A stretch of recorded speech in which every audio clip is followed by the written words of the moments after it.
What if I told you that the key to solving youth unemployment in Ghana and in Africa isn't in the cities, but right here on the farm? Today, the Farming in Africa team, led by our visionary CEO, Mr. Frederick Benefrimpong, hosted a powerful delegation from the National Youth Employment Agency, led by their CEO, Mr. Malik Basintali.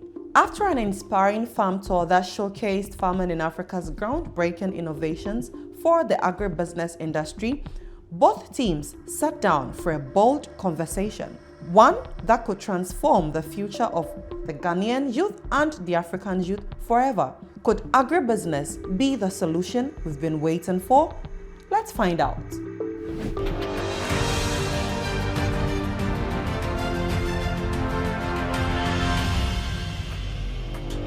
Once again, you're welcome to Sementia Learning and Development Farm. Our operations started in 2018 in the Bono region, Brokum to be precise, where I am from. It started as an entrepreneur. I moved back to Ghana in 2016 to start Uber in Ghana. So that is the purpose why I moved back. Ran that for 2 years. And in the process of that, I had built a school in my community, which now is educating about 700 students. So I was there when I realized that the students weren't being fed with enough protein. So I was like, let's start a school farm. And the first thing that came to mind was cattle, because I remember being in Doma Senior High School, Sundays we will eat jollof and beef, and they would say it's coming from the school cow. So I said, okay, let's start the same thing. So we went into the production and decided to explore more, because I realized that not enough attention or innovation is happening in this sector. So I started traveling, researching. Just to make the declaration, I have no background in agriculture. Everything has been a practical dedication, learning how to improve and how we can contribute to the livestock sector in Ghana. So we started our operation and gradually moved. We were about 130 acres, where we're doing intensive system of farming and feeding our animals and everything. Then the unfortunate issue happened, which was in last 2 years in December, where we were asked to vacate our goats because of traditional reasons. Obviously, traditional things are delicate, so we decided to move. So last year, in February, this land has been purchased so that we will replicate what we're doing in the middle belt, also in the southern belt. So we decided to move here on a 4 acre of land, which is very different from what we were doing. There, the goal was to grow commercial farm.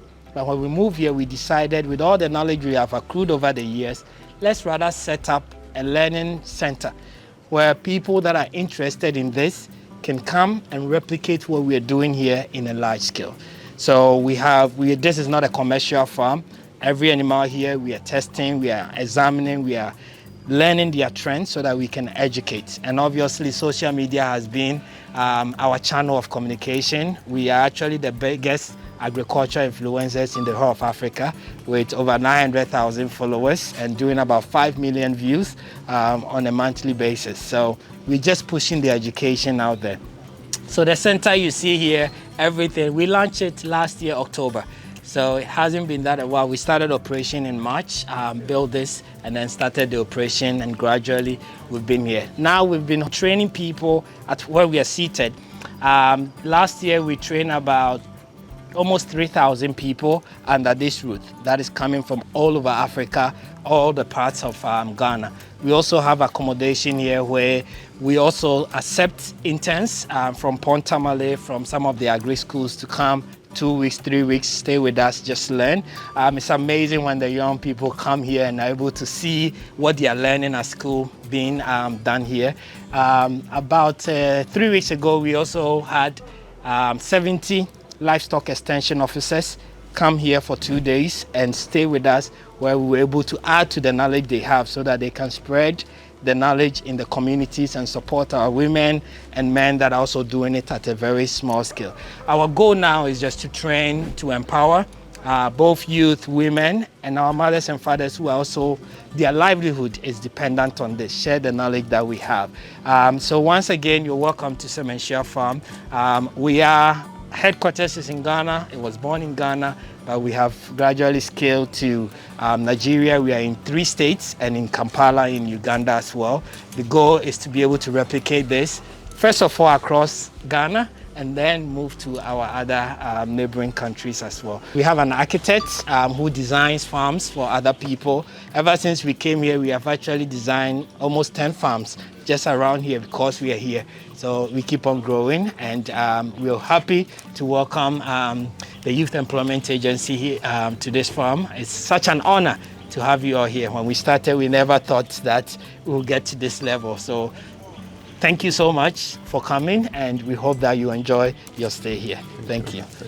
You want me to start something like that, like farming or cattle rearing, and it's good. So he just took time to let me appreciate what you're doing here, and that when I come, it will really help me.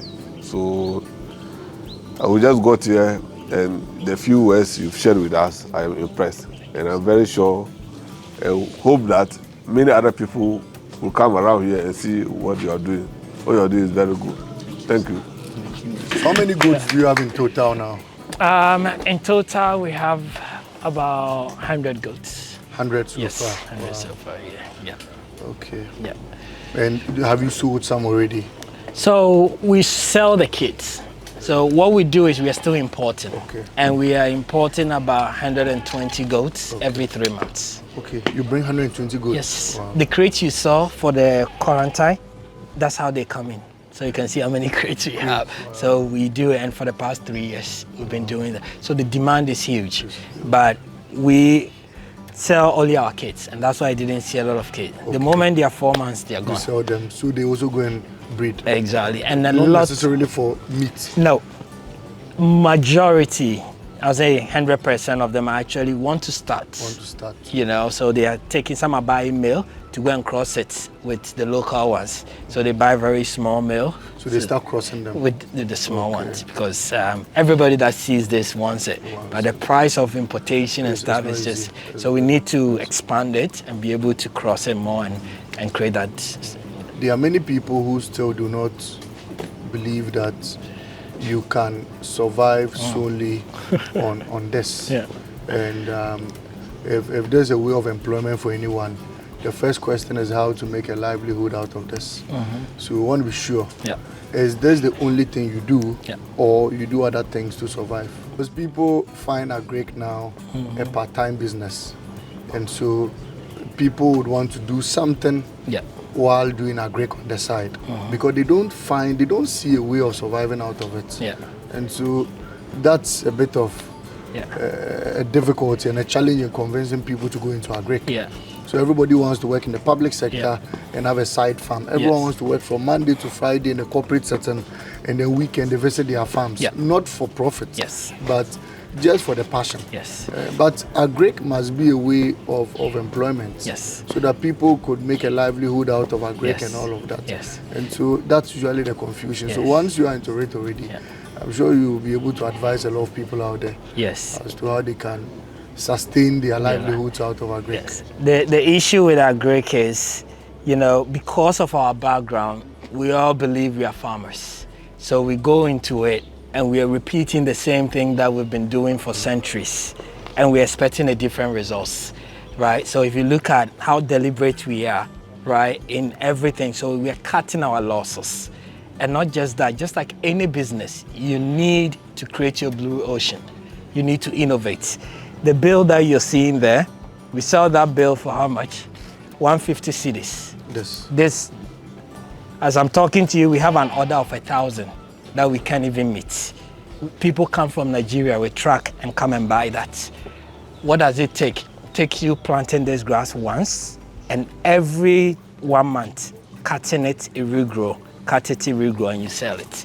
So we have to be innovative. You can go into agriculture and be just focus on just the tilling the soil. Absolutely. And expecting, right? So you need to diversify. Medications, reliable source. There's so many things that we have to do. But if you're doing it side hustle, you're not at the farm, you don't get to see the opportunities. Like I said, this is what I built initially as a feed center. I never knew I would be building this.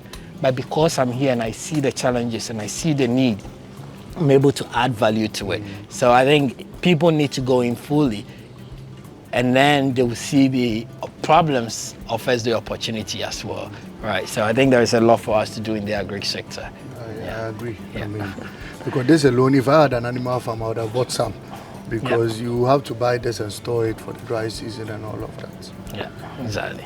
See, so yeah. You've all seen. I mean, we didn't see alone. And so if anyone has any question. Yes. So if a private person has a land, a bare land, and wants you to implement this model there, are you able to give him invoice of whatever it will take to get it working? Yes. So like, Come to do it. yes, like I said, we have 2 architects in our company that will come there, survey your land, decide the position of the pen and design it for you. After that, each community is different based on the raw materials. We build a farm around the brewery, and the man had access of bamboos. So we use bamboo to do everything. So he didn't have to buy wire mesh and so on and so forth. So we come, we look at what you have in your community. Based on that, we will have an estimate and design something for you. Yeah. Thanks. Before you came, we engaged him actually, and he responded to most of our questions. However, I wanted to, since you are here, find out what advice would you give the youth when it comes to livestock production? I think livestock is not like crops. You can put soil in the ground, cover it, and you go home and you wait for 1 week germination. Livestock, you have to be present. It's not a side thing. When we are sitting here and an animal cry, you see everybody here will run to respond to what is happening, right? Like I said, we are weighing them every week, every 2 weeks to see their growth. They can't speak to us. So we have to be present. And I think that commitment, like Chief said, you can be at the office and say, you know, I'm doing it on the side, unless you have a dedicated person that is there and knows what he's doing. And then we need to seek the knowledge. It's not just like that if you want to have the success, because there's so many things you have to take into consideration, and you know what you're doing, then you can succeed. Otherwise, without reproduction, you're not growing and you won't be able to succeed. So keeping the animal alive is one, keeping it healthy, and then reproducing. And the kids is another thing. You need to have, like you see, we have a gestation pen purposely for kids, so that in the first 1 week when they are fragile, we are still taking good care of them till they are strong enough to be with the others. So all these processes are things you need to be deliberate about and invest into it. But it is profitable. Ghana cannot forever import meat. 3%. Sorry, but it's a shame. We should be ashamed of it. Sure. We should. Poultry is 5%. We can't let Burkina. When I'm having training, the question I ask is, why is Burkina feeding us? If you go to Burkina, you don't see this green. They don't have feed. So why are we not doing it? And I think it's a cultural thing. So it's time we put the culture aside and we look at food security and then get everybody involved, because we have the abundance of feed, the green grass, that's all they eat, and they'll be able to survive. So I think in a nutshell, that's what I would say. So one of the things I've learned from this whole discussion is tapping into the entire value chain. If you want to sustain it, you must tap into the entire value chain, from planting your own feed to harvesting and producing your feed, using some and selling some, rearing the goat, breeding some and selling some, whether for meat or whatever. And then also, of course, it will come back to the processing plant, and then you sell some. So once you tap into the entire value chain, I think you'll be able to declare a lot of profits. So you should all be encouraged. I think that all of you should be getting ready to, or should get ready to go into agric and go into farming. And then I'll visit your farms one by one. One day I'll bring you all to my farm, and then you all come and see what we have done. Now I'll expand and do something like this too. And you come and see. Agric is interesting, it's beautiful. It is. I mean, the final one is how the community is responding to this. Yeah. Because you had a challenge with the community at Brekum. Yeah. So, I mean, how are they responding to it? I think we learned from our mistake. So this land was bought already, so we went to see the chiefs and we told them exactly what our intentions are here, and they welcomed it and said, okay. So I think on the 8th of October, they all gathered here. The Nankasi chief came, the Dawa chief came, and we commissioned the place, and they have been. And I think one mistake or lesson I learned was continuous engagement. Okay. So Christmas time and other occasions. You select the biggest one? No, we all gather here. Grill you know, some small gathering, you know, updating them on what is happening and so on. And obviously the factory is definitely going to give them employment as well. Already they were the one who has been involved in the building. This is the engineer and the nutrition putting everything together. It's also Ghanaian. It's good to see you. Thank you. So I think that alone is a plus, and they see what is happening. The motorbike guys will tell us that ever since we came here, the number of jobs they are getting as people are visiting and so on. So gradually, I think by the time we are there, the community will feel our presence. So we are grateful. We thank you very much for the reception. We've learned a lot, particularly I'm inspired, and I think that even though I'm already an agric person who loves animals and all of that, but I think that I'm inspired by what I've seen, and I'm encouraged to do more and more. And as my director corporate asked, maybe we'll be requesting your services. Sure. And doing more of this up in the north on the personal side. And then on the agencies front, we look forward to having an animal estate and having maybe about 20-30 acres of land partitioned, well partitioned, and sectors for the breeding of goats, sheep and different animals.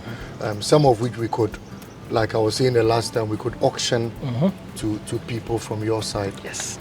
Our aim is to get people doing something and then making a livelihood, so that you don't have people loitering around and doing nothing. So we'll be ambassadors to this. We are impressed with what farming in Africa is doing, and we urge everyone to take time to also come and visit and see for themselves. What you see on cameras is 1%. In fact, the sizes of animals you see is just 1%. When you come here, you see the real sizes of the animals, and you'll be overwhelmed. And so we urge everyone to come here in Suhum, come to Farming in Africa, come and see what they are doing here, and you'll be inspired.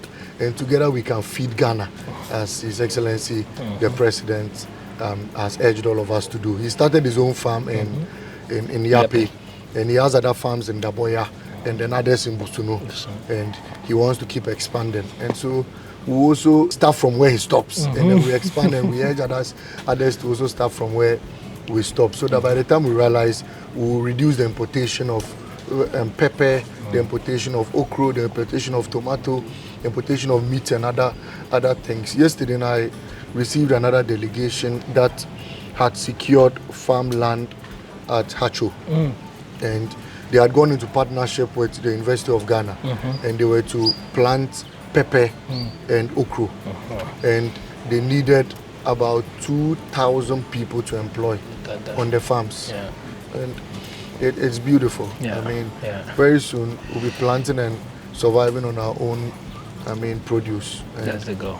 We are willing to support. So the YEA, after the research and planning and all other special initiatives and the rest go through it, we'll be willing to engage, and then we start something from your quota so that you front it for us. Sure. And then we set it up, and we're able to get people doing something and attach farms to individuals who have the interest in agric. And so on behalf of the Youth Employment Agency, on behalf of His Excellency the President, which I know one of these days will also visit, I'm sure, we wish to thank you and encourage you to keep doing more.